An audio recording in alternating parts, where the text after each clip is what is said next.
Crime alert, অন্যায়ের বিরুদ্ধে প্রতিবাদ। যে তোমার বর চলে গেছে, নয়তো আমি ভাবছিলাম যে জানি না আমরা কি করে দেখা করব। কিন্তু এখন প্লিজ আমাকে আর ওয়েট করিও না। তুমি কোথায় কোথায় গো? তুমি আমার গন্ধ চেনো নিশ্চয়ই। হ্যাঁ বেবি, চিনবো না কেন? তাহলে ধরো আমায়, তারপর নিজের মনের ইচ্ছা পূর্ণ করো। আরে কেন এত জ্বালাচ্ছ তুমি?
হাসছিস কেন তুই? 2 লাখই তো হেরেছি। চল তাস দে, পরের রাউন্ডে আমি ঠিক জিতবো। চল তাস দে। দেখ নমনীত, প্রথমত তো 3 লাখ বাকি আছে, সেটা আগে শোধ কর। এইভাবে চলবে না। তুই আগে ভদ্রভাবে কথা বল। আমার বাবার কাছে প্রচুর টাকা আছে। প্রথমে আগে আমার 5 লাখ টাকা দে। তোর বাবা যতই বড় লোক হোক, সেটা আমার কোনো যায় আসে না। আগে আমার ধারগুলো শোধ কর, তারপরে নেক্সট রাউন্ড। চল যা এখান থেকে। তুই বার করবি আমাকে এখান থেকে? তুই বার করবি? হ্যাঁ বল না ভাই, তোরা বল। ঝামেলা কেন করছিস? তুই চুপ কর, বস না। তুই বার করবি আমাকে? হ্যাঁ বল, হ্যাঁ বল না, বল।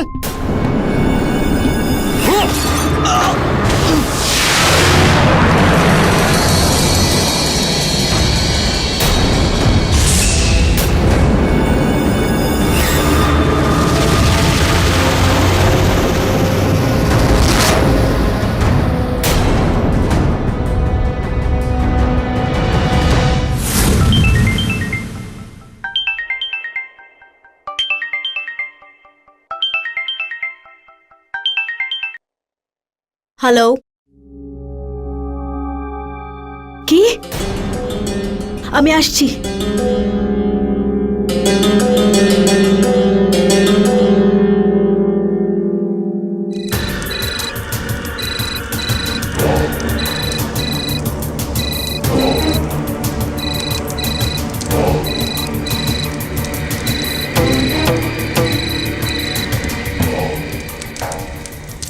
সন্তোষ, তুমি তাড়াতাড়ি এসো। নবনীত কারোর মাথা বোতল দিয়ে মেরে ফাটিয়ে দিয়েছে।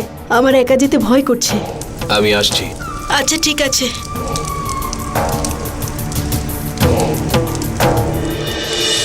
আরে আমার মাকে কি তুই ডেকেছিস? নবনীত, নবনীত, কি হয়েছে নবনীতের? ভাই। আমি জানতে চাই কি হয়েছে। কিরে? আন্টি কিচ্ছু হয়নি, নেশা করে আর উঠতে পারছে না। আর একে দেখুন, এর মাথাও ফাটিয়ে দিয়েছে। কেন? কারণ জুয়াতে 5 লাখ টাকা হেরে গেছে। 5 লাখ? মাত্র 5 লাখ টাকা? কালকে বাড়িতে এসে নিয়ে যেও তোমাদের 5 লাখ টাকা। আরো 1 লাখ টাকা এক্সট্রা দেবো তোমাদের। ও ট্রিটমেন্ট করিয়ে নিও। আমি কোনো রকম পুলিশ কমপ্লেন চাই না, বুঝেছো তুমি? ঠিক আছে আন্টি।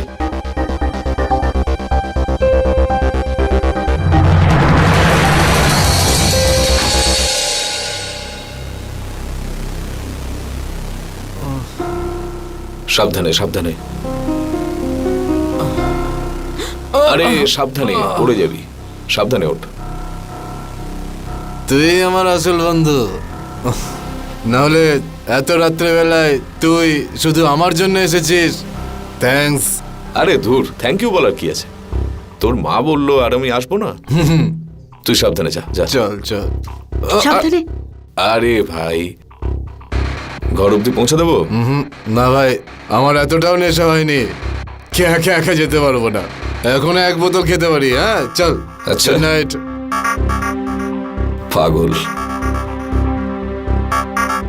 চলো বেবি।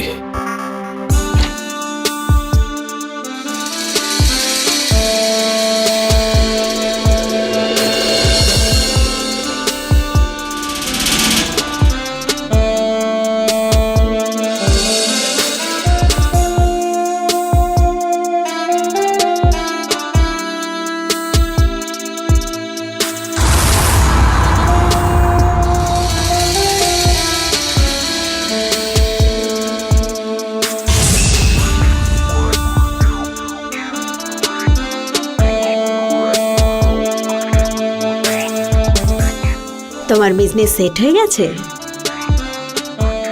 না, এখনো অনেক টাকা লাগবে। আর কত টাকা লাগবে? 50 লাখ টাকা লাগবে আরো। মাত্র 50 লাখ?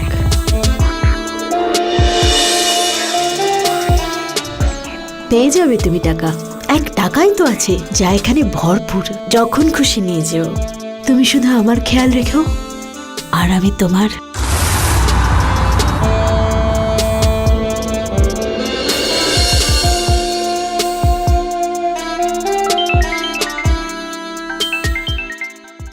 এখন আবার কার ফোন? সঞ্জয়ের। মনে পড়লো স্ত্রীর কথা? আরে মনে পড়বে না কেন বলো তো? দুবাইতে তো তোমার আমার কথা মনেই পড়ে না। আরে তোমার কথা তো আমার সব সময় মনে পড়ে। তুমি কথা ঘোরানোর চেষ্টা করো না। আচ্ছা তাই নাকি? শোনো, আমি পরশু ফিরছি। কি? আরে ভাই, তো খুব ভালো কথা। আচ্ছা, নবনীত কেমন আছে? পড়াশোনা সব ঠিক করছে নাকি? আরে আজকাল তোমার ছেলে খুব মন দিয়ে পড়াশোনা করছে। আচ্ছা বলো, তোমার জন্য দুবাই থেকে কি নিয়ে যাব? কিচ্ছু না, শুধু তুমি চলে এসো। I love you. I love you too baby.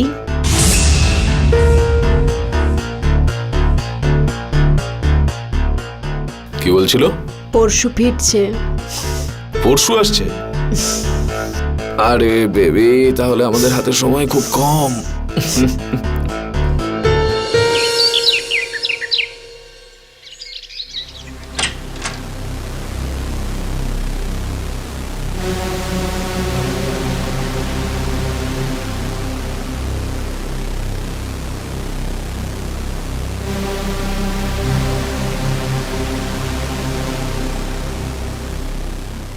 যাই? না,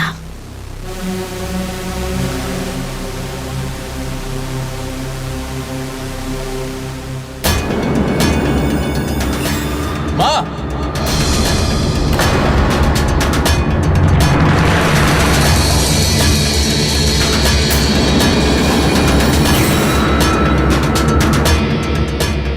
তুমি যাও, আমি দেখছি। যাও।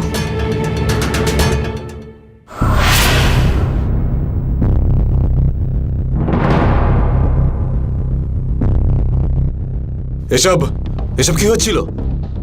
বাবা থাকতে তুমি তুমি অন্য অন্য একটা ছেলের সাথে, মানে এতটা নিচে নেমে গেছো? তুই ঠিক করে কথা বল। রাগের মাথায় একদম উল্টোপাল্টা কথা বলবি না তুই। আমার তো তোমাকে মা বলতেও ঘৃণা করছে। আমি আমি এক্ষুনি বাবাকে। পাগলামি করিস না। এই যে তুই চারিদিকে ফুর্তি করে বেড়াচ্ছিস, সেটা আমি আছি বলে সম্ভব হচ্ছে। তোর বাবা এখনো জানে না তুই কি কি করে বেড়াস। যে টাকাটা পাচ্ছিস সেটাও একেবারে বন্ধ হয়ে যাবে। তুমি আমাকে আমাকে ব্ল্যাকমেল করছো? হ্যাঁ, করছি তো। যা, গিয়ে দেখ কে এসেছে। আর বাইরের লোকের সামনে একদম উল্টোপাল্টা কথা বলবি না। যা এবার।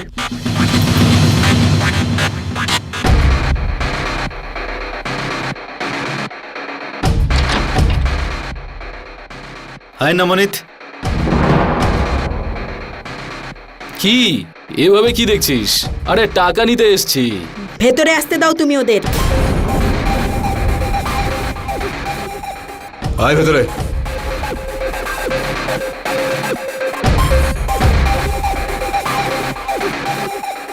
দেখ ভাই নবনীত, আর ঝামেলা করিস না।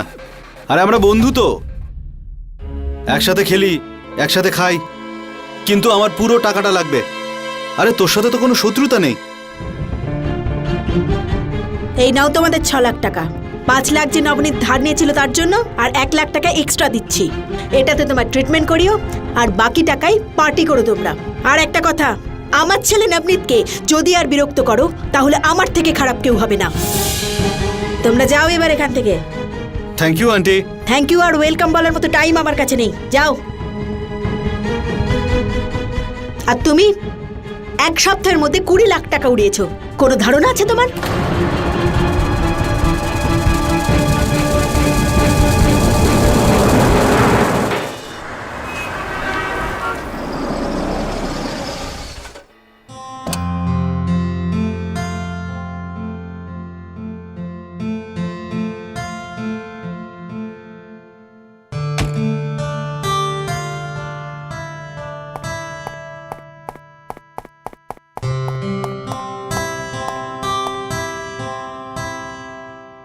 কেমন আছো তুমি? আমি ভালো আছি, তুমি কেমন আছো? তুমি ছাড়া কি ভালো থাকতে পারি? থ্যাংক গড তুমি এসে গেছো। কবে থেকে তোমার ওয়েট করছি। যদি এতই মিস করছিলে তাহলে নিজে কখনো নিজের স্বামীকে ফোন করনি কেন? আমি অন্যদের মতো নই, আর কাজের সময় স্বামীকে ডিস্টার্বও করি না। ভালোবাসি আমি তোমায়, তো চিপকু নই। আচ্ছা, এই দেখো, এই হচ্ছে তোমার ডিজাইনার শাড়ি। ওয়াও, তোমার বেস্ট ডিজাইনার এটা ডিজাইন করেছে। আর এটা হলো তোমার ফেভারিট কি ব্যাপার পারফিউম। বলো তো। আর এই তোমার ছেলের mobile. Thank you. By the way, ও কোথায়? ও জানে না আমি আসবো? কি আর বলবো বলো, তোমারই তো ছেলে। বন্ধুর বাড়ি গেছে নোটসের জন্য। আজকাল খুব মন দিয়ে পড়াশোনা করছে। কোন বন্ধুর বাড়ি গেছে তুমি জানো তো? হ্যাঁ, তুমি টেনশন করো না, আমি জানি। ঠিক আছে, এতগুলো গিফট দিলাম আর শুধু থ্যাংক ইউ দিয়ে কাজ চালিয়ে নিলে তুমি?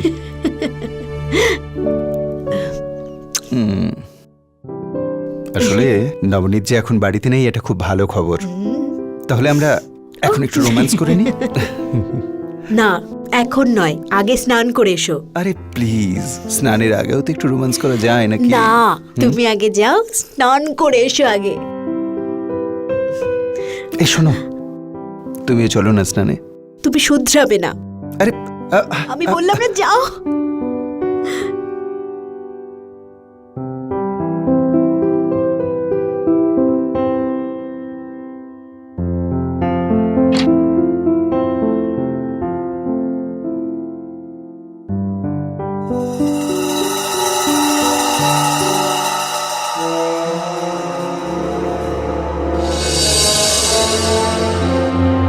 আরে তুমি ফোন না করে চলে এসছো কেন? আরে এত অবাক হচ্ছ কেন সোনা? আমি কি কখনো কল করে এসেছি?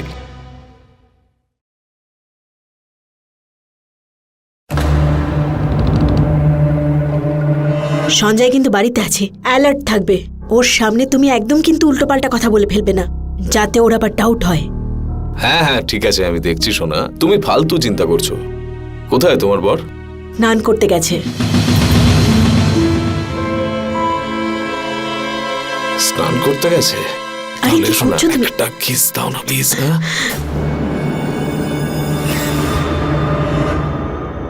তুমি যাও, যাও।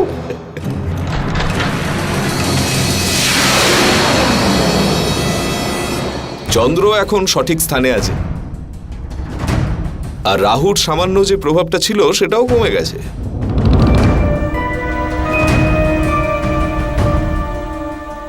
এখানে আসার আগে আপনার কুষ্টি ভালো করে পড়ে এসেছি আমি। আরে বাহ, আপনার হাতের রেখাও কিন্তু শুভ সংকেত দিচ্ছে।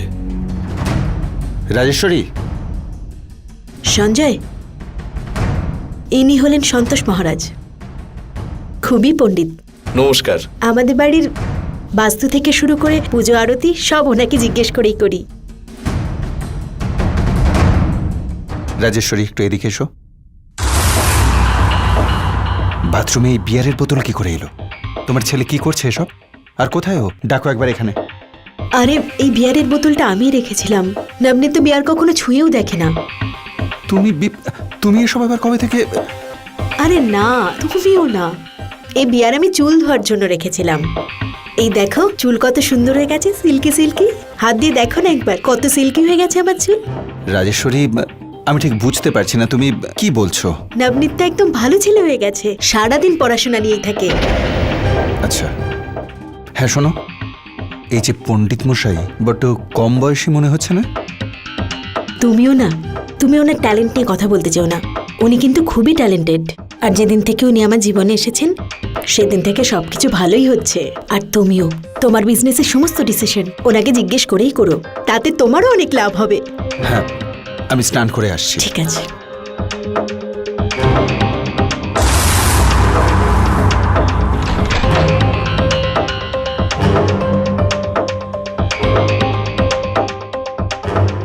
আচ্ছা, আমি তাহলে আসি।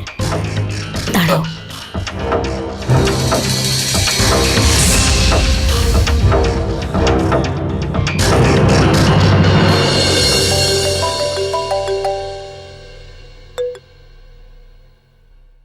হ্যালো। হ্যাঁ সঞ্জয় বাবু বলুন। আপনি কাল সকালে আমার কাছে চলে আসুন। ওই নতুন বিজনেসে ইনভেস্টের ব্যাপার আছে, তা সেই হিসেবগুলো একটু দেখবেন। ঠিক আছে, আমি চলে আসবো। ওকে, থ্যাংক ইউ। ডার্লিং, আমায় আজকে একটা নতুন প্লট দেখতে যেতে হবে, তো আধ ঘন্টার মধ্যে বেরোবো, ঠিক আছে? আজ তুমি কোথাও যাবে না, আমি তোমার ফেভারিট খাবার বানিয়েছি, কাল চলে যেও। ঠিক আছে, যাবো না, তেমন কোনো আর্জেন্সি আমার নেই। এই না হলে কথা। একটা কথা বলো তো, আমাদের ছেলেকে এখন অব্দি দেখলাম না, সারাদিন থাকে কোথায়? তুমিও না, কত এনকোয়ারি করো। তোমার ছেলে এখন বড় হয়েছে, একটু স্পেস তো দাও ওকে, আসলে দেখা করে নেবে ওর সাথে। আরে সুইটহার্ট, এতে এত রাগ করার কি আছে তোমার? আমাদের ছেলে কোথায় যাচ্ছে, কার সঙ্গে দেখা করছে, একটু খোঁজ রাখতে হবে তো আমাদের। যা দিনকাল পড়েছে, ছেলে মেয়েদের খারাপ হতে বেশি সময় লাগে না, বুঝলে? এবার বলো, আজ কি খাবার করেছো? চলো। চলো।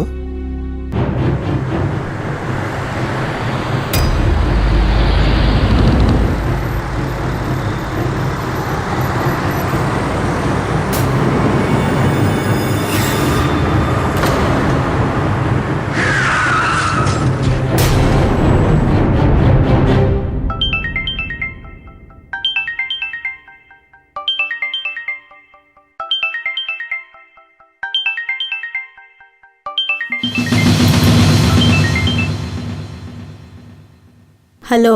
নবনীত অ্যাক্সিডেন্ট করেছে, শিগগিরই এসো। কি? আমরা এখনই আসছি। শুনছো? ওঠো তাড়াতাড়ি। কি হয়েছে? নবনীতের অ্যাক্সিডেন্ট হয়েছে। কি? হ্যাঁ।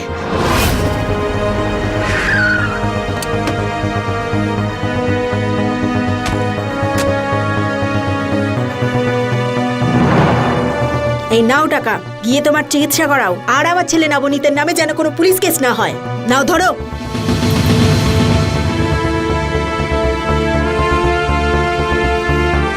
নবনীত, তুই মদ খেয়েছিস?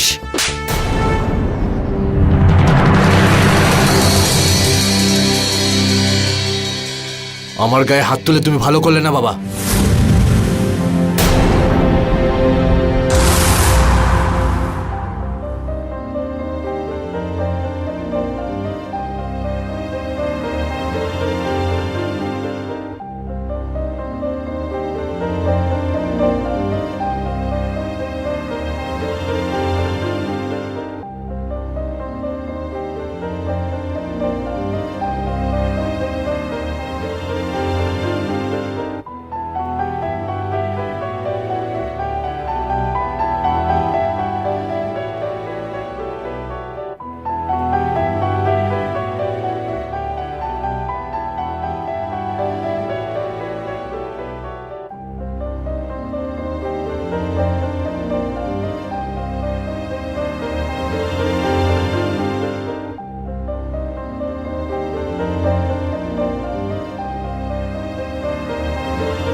এক কোটি টাকা তোলা হয়েছে।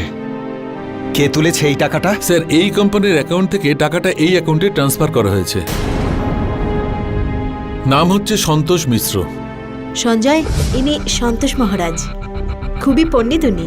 নমস্কার। 60 লাখ টাকা ট্রান্সফার করা হয়েছে এই অ্যাকাউন্টে, আর গত 15 দিনে ম্যাডাম 40 লাখ টাকা তুলেছেন। ঠিক আছে, আপনি এক্ষুনি ম্যাডামকে এই ব্যাপারে কিছু বলবেন না। ঠিক আছে।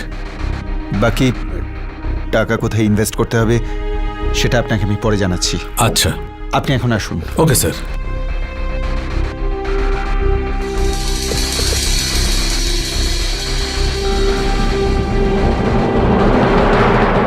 $60 লাখ টাকা ট্রান্সফার করা হয়েছে এই অ্যাকাউন্টে, আর গত 15 দিনে ম্যাডাম 40 লাখ টাকা তুলেছেন।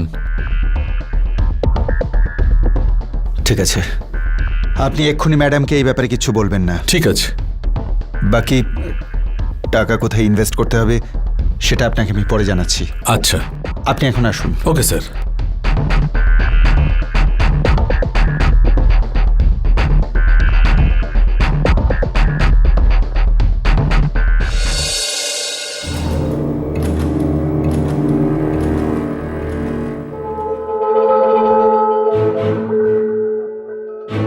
এই হঠাৎ করে তুমি কোথায় যাচ্ছ?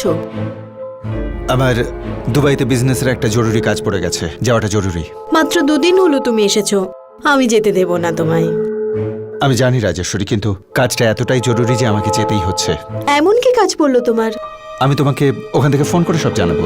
এখন আমার ফ্লাইট রয়েছে, আমি এক্ষুনি বেরোতে হবে। হুম।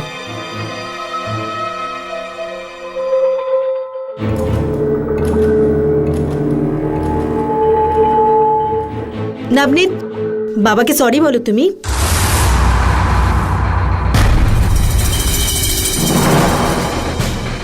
বাবা চলে যাচ্ছেন, জানি না আবার কবে আসবেন। দাঁড়াও নবনীত।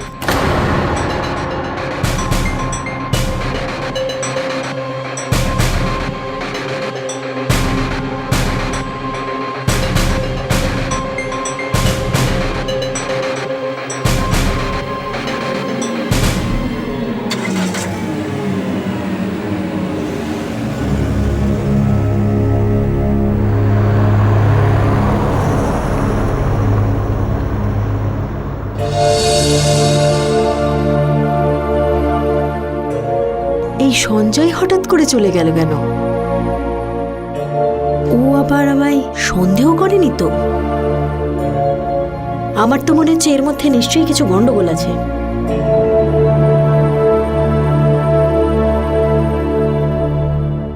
হ্যাঁ ম্যাডাম। সেলিম, সাহেবকে কোথায় ছাড়লে? স্যারকে তো এয়ারপোর্টে ড্রপ করে এলাম, আজ ওনার ফ্লাইট ছিল তো। আচ্ছা ঠিক আছে।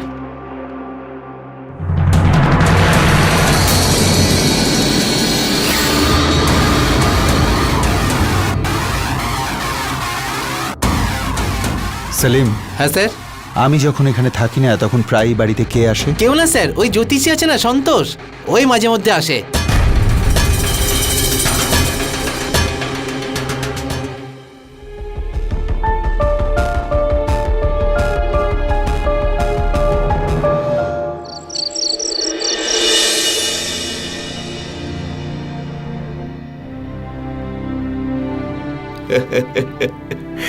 আরে কোথায় তুমি? এই চোখটা বেঁধে দিয়ে কোথায় পালিয়ে গেলে? তবে একটা কথা বলতেই হবে, আমি না সত্যি খুব খুশি যে তোমার বর চলে গেছে। নয়তো আমি ভাবছিলাম যে জানি না আমরা কি করে দেখা করব। কিন্তু এখন প্লিজ আমাকে আর ওয়েট করিও না। তুমি কোথায়? কোথায় গো? তুমি আমার গন্ধ চেনো নিশ্চয়ই। হ্যাঁ বেবি, চিনবো না কেন? তাহলে ধরো আমায়, তারপর নিজের মনের ইচ্ছা পূর্ণ করো। আরে কেন এত জ্বালাচ্ছ তুমি?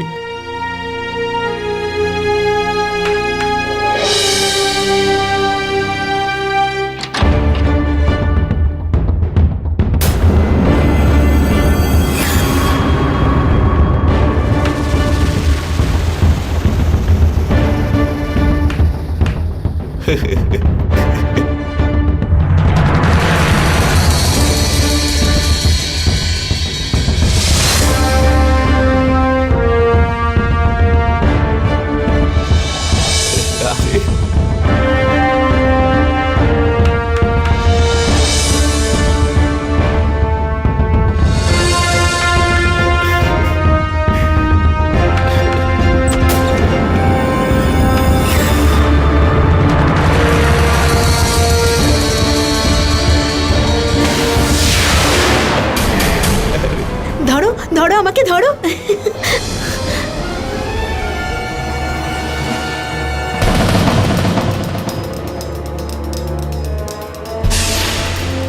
কোথায় তুমি? আর অপেক্ষা করতে পারছি না।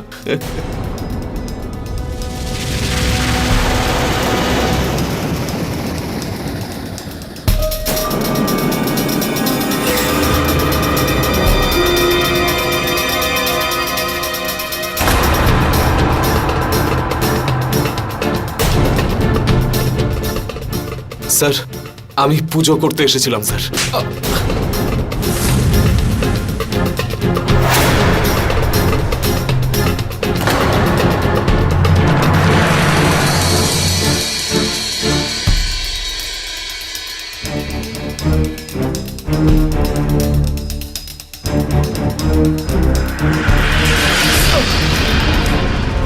এখানে এসে তুমি কি যে পুজো করো সেটা নিজের চোখে দেখলাম আমি।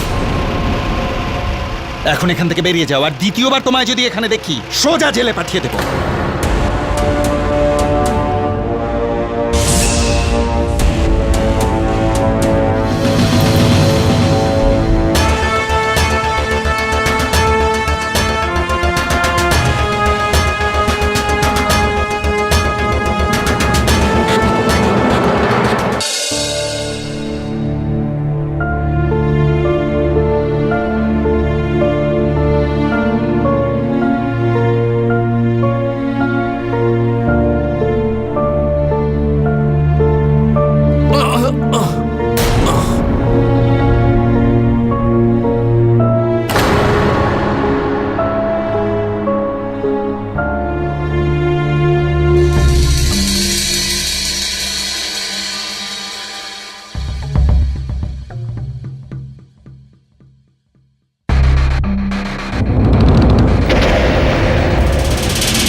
কি কম ছিল আমার ভালোবাসায় যে তুমি আমার সাথে এরকম করলে?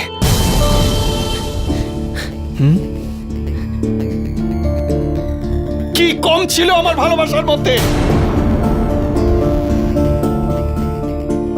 আমার এত কষ্টের টাকা পয়সাগুলোকে তুমি ওই লোকটার পিছনে ঢেলেছো, আর আমাদের ছেলেকে একটা লম্পট তৈরি করেছো, ওর জীবনটা নষ্ট করেছো। আমি অজান্তে অনেক বড় ভুল করে ফেলেছি। প্লিজ তুমি আমাকে ক্ষমা করে দাও।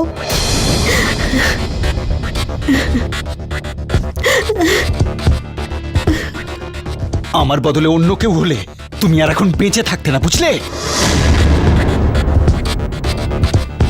কিন্তু আমি সেটা করতে পারবো না, কারণ আমি সেরকম মানুষ নই।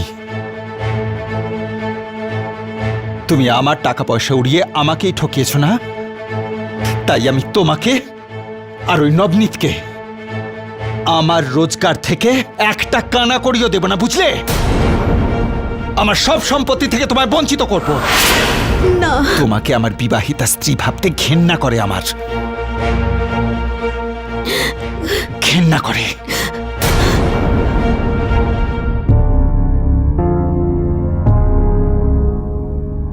হ্যালো অজয় বাবু। হ্যাঁ সঞ্জয় বাবু। আমি জানতে পেরেছি আমার স্ত্রী এই সমস্ত টাকা ওড়াচ্ছিল। আপনি সম্পত্তির সমস্ত পেপারসগুলো রেডি করে পরশু আমার বাড়িতে চলে আসুন। কিন্তু স্যার, এত বড় সিদ্ধান্ত নেওয়ার আগে আপনি একবার ভেবে নিন। অজয়বাবু, আমি এসব ওদের ভয় দেখানোর জন্য করছি, না হলে আমি আমার স্ত্রী আর ছেলের সঙ্গে এরকম কি করে করতে পারি? হয়তো এর ফলে ওরা শুধরে যাবে। আজ সানডে, পরশু সমস্ত পেপারস রেডি করে আমার বাড়িতে চলে আসবেন। হতে পারে এতে ভয় পেয়ে ওরা ভুল রাস্তায় আর যাবে না। ঠিক আছে স্যার। সঞ্জয়, তুমি আমাকে যা শাস্তি দেবে আমি মাথা পেতে নেব, কিন্তু নবনীতকে নয়। না রাজেশ্বরী, এখন সবকিছু অন পেপারস হবে। আমি নিউজ পেপারেও দিয়ে দেবো যে তোমার আমার আর কোনো সম্পর্ক নেই। আমি তোমার কাছে হাত জোর করছি, এটাই শেষবার, আর কোনোদিন এরকম ভুল করবো না আমি। আর ওসব কথা বলে কোনো লাভ নেই, আমি ডিসিশন নিয়ে নিয়েছি।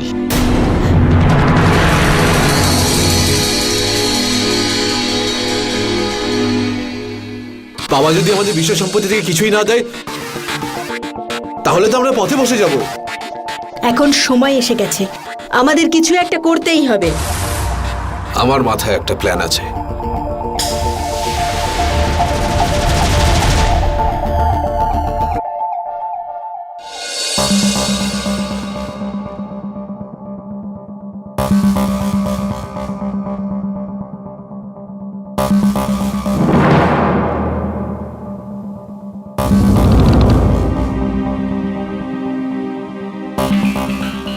সঞ্জয়, প্লিজ আমাকে ক্ষমা করে দাও।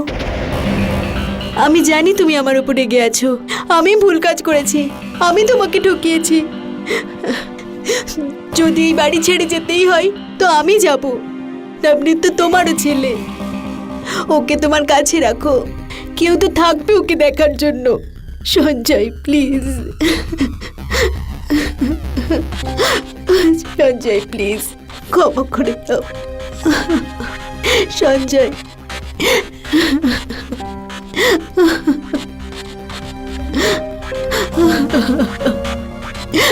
রাজেশ্বরী, হয়তো ভুলটা আমারই ছিল। আমি টাকা রোজগার করতে গিয়ে, বিজনেস বাড়াতে গিয়ে এতটাই ব্যস্ত হয়ে পড়েছিলাম যে তোমার আর নবনীতের খেয়াল রাখতে পারিনি, একজন ভালো স্বামী হয়ে উঠতে পারিনি, ভালো বাবা হয়ে উঠতে পারিনি। কিন্তু রাজেশ্বরী, আমি তোমাদের দুজনকে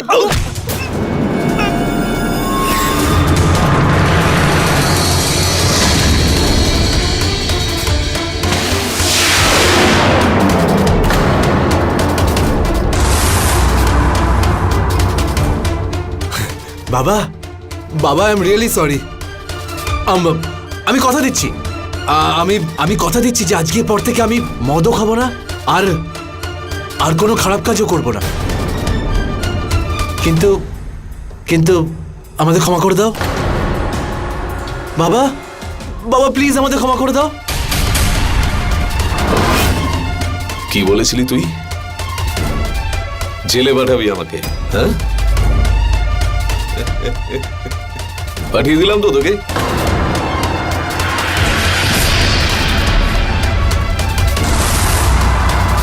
তোর বাবার শেষ কৃত্যের সময় এসে গেছে।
আহুতির সময় এসে গেছে। এই প্রথমবার মানব দেহাংশের আহুতি দেওয়া হবে এই যজ্ঞে। শরীরের প্রত্যেকটা টুকরো এই অগ্নিকুণ্ডে ফেলে দাও। না কোনো প্রমাণ থাকবে, না কোনো সাক্ষী, শুধু ছাই আর ছাই।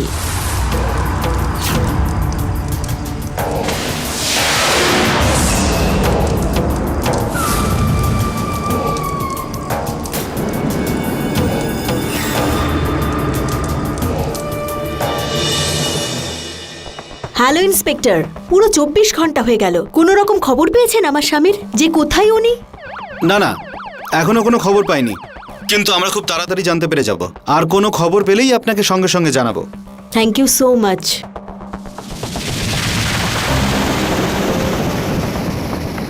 দেখলি নবনীত, এখন আর এই সম্পত্তি থেকে আমাদের কেউ বেদখল করতে পারবে না, আর কেউ কিছু জানতেও পারবে না। এখন এই বাড়ি, গাড়ি, ব্যাংক ব্যালেন্স সব কিছু আমাদের। এখন তুই আনন্দ কর। অজয় বাবু, হ্যাঁ। আপনার বসের ব্যাপারে কিছু কথা ছিল। বলুন। উনি নিখোঁজ। আর এখনো অবধি ওনাকে পাওয়া যায়নি। আমার মনে হচ্ছে উনি বিপদে আছেন। স্যার, ওনার স্ত্রী, ওনার স্ত্রীর সন্তোষ নামে একটা লোকের সঙ্গে অ্যাফেয়ার ছিল।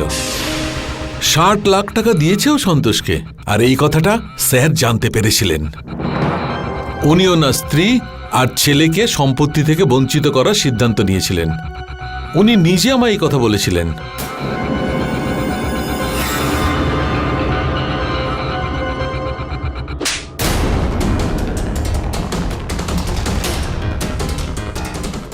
ভাস্করকে তুই মেরেছিস টাকার লোভে।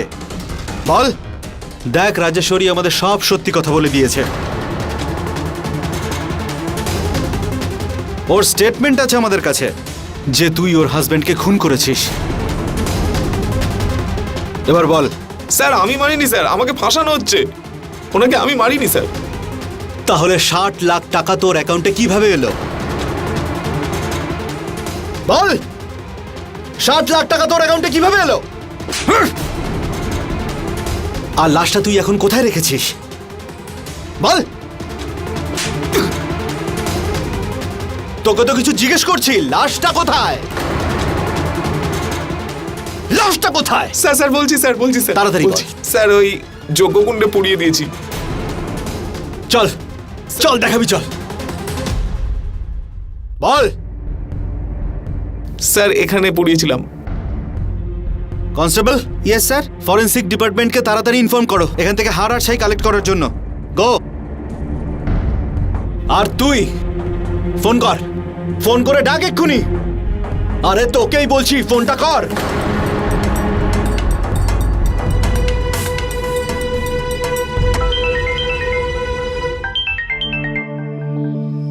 হ্যাঁ সন্তোষ, মন্দিরে চলে এসো এক্ষুনি, ছাইটাকে ফেলতে হবে। ঠিক আছে, আমি আসছি।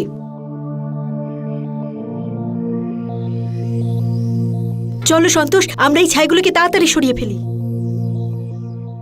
ম্যাডাম, আমাকে সন্তোষ সবকিছু বলে দিয়েছে। You are all under arrest. চলো, নিয়ে চলো।